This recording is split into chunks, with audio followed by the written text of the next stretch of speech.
Ah, welcome to the Hidden Dagger Inn. Greetings, citizens, and welcome back to the Hidden Dagger Inn.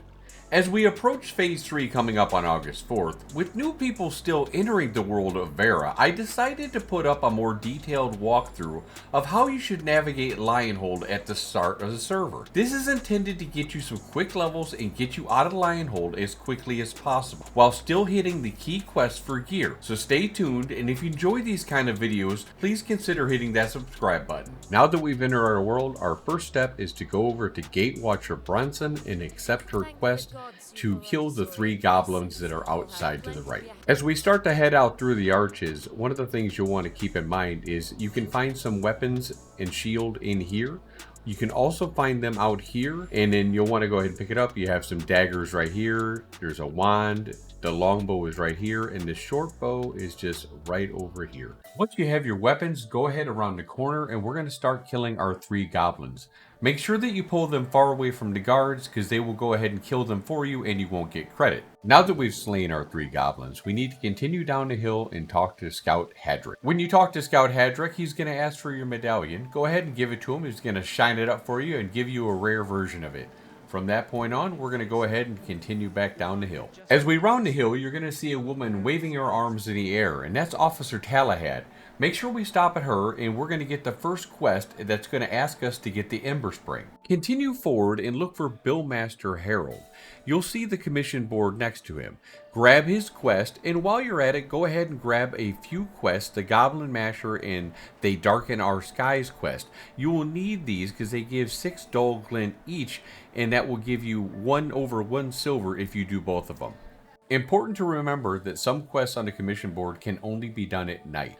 With that out of the way, head over to the Ember Spring, grab it, go back to Talahad, and then go back to the commission guy. At that point, you'll be level 2. Now it's time for one of the very core pillar quests, the Sweat of Your Brow. By completing the Sweat of Your Brow quest, you will obtain your first mount at 135% speed, and also be able to get all your crude gathering tools. So look for Trade Manager Hernette, and he will be the start of the Sweat of Your Brow quest. In this specific order, he's going to ask you to get a weathered oak.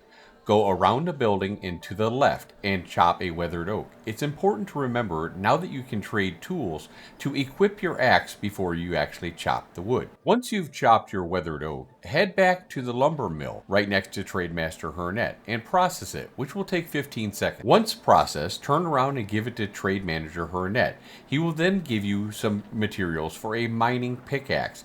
Go to the mining tool station, make a pickaxe, and then head to the eroded granite to start mining. Once you've mined your eroded granite, go ahead into the stone masonry table and process that. Again, another 15 seconds. It's also important to remember, when you claim it, make sure you claim it to go to your inventory and not your warehouse. Once you've dropped off the blocks to Trade Manager Hernette, he's going to give you a quest for wilted snowdrops.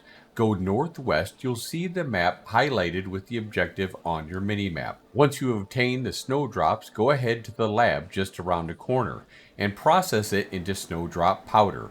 Then we're going to go ahead and return to Trade Manager Hernette. Once complete, go across the bridge, across the road, and turn it into the Stable Master, where you will now receive your horse. It's important to remember there's one more step to this quest, but we will be doing that on the way in succession with the other quests that we were doing. Now on to go ahead and kill some Grims and kill some Ravens so we can go ahead and get our 1 silver. Remember, what you're really out here is not so much for the experience from the commissions, but you're here to get the 1 silver and glint. So if you get lucky and get a few good glint drops, just go ahead and finish the Grim quest and forget about the Raven quest and move back inside. Once complete, you just open up your journal and hit complete commissions down at the bottom left. One more tip is, you might think that poop is worthless, but let me assure you, it is not worthless in this game. Especially the purple poop that I got. You can make quite a bit of silver selling that later on. So hold on to your poop and don't just get rid of your droppings. Once we've gotten our 1 silver, we can now go back inside and we're going to look for Zoran of Finn. He'll be on the right side as you head north. And he has a map for us. It's going to cost us the 1 silver. This quest is going to give us a very important Stockade Bag, which is very similar to our first bag, also with 5,300 experience. So after we've gotten his quest, head north, but just between the gates, you're going to see Darlata Featherstep. She is the one that's going to give you the Road to Jova quest to pick up the parcels to any node you decide to go to. Make sure you accept that quest because she's going to be part of our journey. After accepting Darlata's quest, head through the gates and take your first right. You can see Captain Finn Hogan as a landmark. He has a quest if you're interested. I don't usually do it, so it's optional. However, keep going that direction, and just before the gates, you're going to see another quest giver. His name is Jackson Pryor, and he's going to give you a quest to pick up some trash and some other materials. If you get it, it's worth 2,400 experience. It's also repeatable, so if you're going to be here for a while waiting for a friend, it's worth doing over and over. Now, as you go through the gates, you'll want to keep in consideration there are 2 very good events that take place, and will take place especially right away at the start of a launch. They're called Goblin Counterattack and Ambush Caravan Down. Together, between both of these, they'll give you 20,000 experience.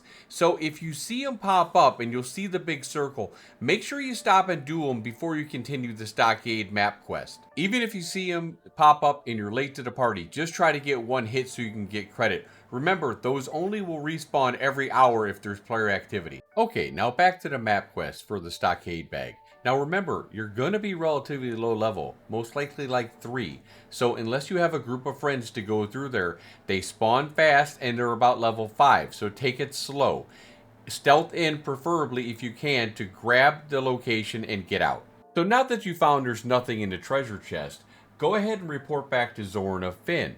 Make sure that you tell him that you're going to report him to the guards. Otherwise, you won't get anything. And the guards of Lionholds didn't receive their quota of donuts this month, so you're going to be shit out of luck. That's one thing with Intrepid, dating back all the way to Alpha 1, is make sure you read the quest, and sometimes you might have to do them a few times because you might have just picked the wrong answer. So let's recap. We've managed to do our Sweat of the Brow quest and get our mountain gathering tools. We picked up the Road to Jova quest, and we've got a new Stockade Bag. Now we're going to go ahead and to turn in the rest of the Sweat of the Brow quest, which is conveniently to the west, where we're going to the Second Sword Outpost to start our Surplus quest. With the Surplus quest, you're going to get tokens, which you can turn in for gear. I would suggest getting the weapons first. These will easily carry you to level 10. So let's get started with the rest of our journey, shall we? We're going to go south out of Lionhold and then go down the road to the west. We are first going to stop off before going to the Second Sword Outpost and finish the Sweat of the Brow quest. We're looking to talk to Trades Rep Deshawn. Once we finally end up completing this step with Trades Rep Deshawn, we will be done with the Sweat of the Brow and we will receive 4,000 experience and a recipe for the Second Sword Division bracers. Now with that quest out of the way, it's time to move on to the creme de la creme, and that's the Surplus quest and the Road to Jova, the ones that are going to give us really good gear. As we head west to the Second Sword Outpost, you're going to want to make sure that you make a pit stop and go up the mountain and grab the Ember Spring by the Church of the Seven Stars. This most likely will be the place that you're going to be doing your leveling after we get done with this tutorial.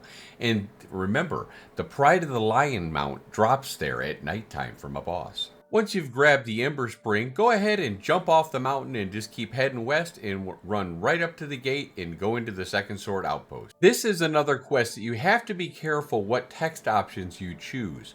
So when you get there, get in front of Captain Tizon Redblade, and he's the one that's going to initiate the quest. Go ahead and click on him, and he's going to ask him what you're there for. And I would suggest that you say, "Rump for the larders." Once that's done, just go to your left and go over to the Taskmaster, and he's going to ask you what you're there for. Make sure that you say that Commander Tizon Redblade sent me to him. After speaking to the Taskmaster, look at the post behind him. You'll see the options for latrine duty and the pyre. Click the latrine duty and follow around the tent and cleanse the latrine. Once that's done, also click the pyre as well. At that point, you're going to have to reclaim 3 swordsman's remains in the Bone Binder ritual rings. Now, these bone binders aren't very nice and will kill me pretty easily at level 4, so I have to be pretty stealthy about this. Hopefully you'll have a group with you to do it quickly. As you can see here, I ran into a little bit of resistance, but I was able to get all 3 of the remains and then just respawn right at the second sword outpost. So now that I've all respawned, I'm going to go ahead and bring them over to the pyre over here, and we are going to burn the remains.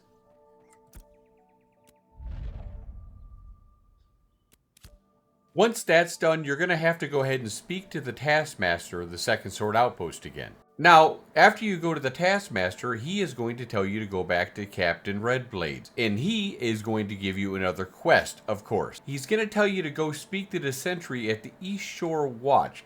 Now remember, all these quests are marked on your map with numbers if you just open them up and match them up with your quest objectives. Next, you're going to head up the winding hill and see Sentry Herbert. Sentry Herbert's going to ask you about some silly buckshot or something. These guards will try to send you off to go on other quests. You can do those. They are optional. I choose not to and just do the main quest. So I almost always say that Redblade sent me. After talking to the latest sentry, I'm going to go ahead and make a detour, and I'm going to backtrack a little bit. I'm going to head northeast down the road back kind of towards Linehold to start picking up some of the parcels from the road to Jova. We need 6, and I know there's 4 along that main road, and if we can get the others heading back to the other sentry. So heading up to Sentry Jermith, he's going to ask you if you want to do a foolish expedition. Normally I do this. For this time I forgot. I didn't. I will show you where it is if you decide to do it. Now we finally just grabbed our last parcel for the Road to Jova quest, and we're going to be heading to the next sentry. Once you get to Sentry Shellwind, tell them that you're there for Captain Redblade, and he'll tell you to go off to the next sentry, where we're almost done. So right up to the watchtower and talk to Sentry Jamberry. Turn in the quest, and it's going to give you 14,672 experience, a pair of marching boots, and 3 surplus tokens. And right behind him is the Strider's Vigilant Logistics. Tell him you have some parcels, go ahead and turn them in. You've just received another 5,344 experience.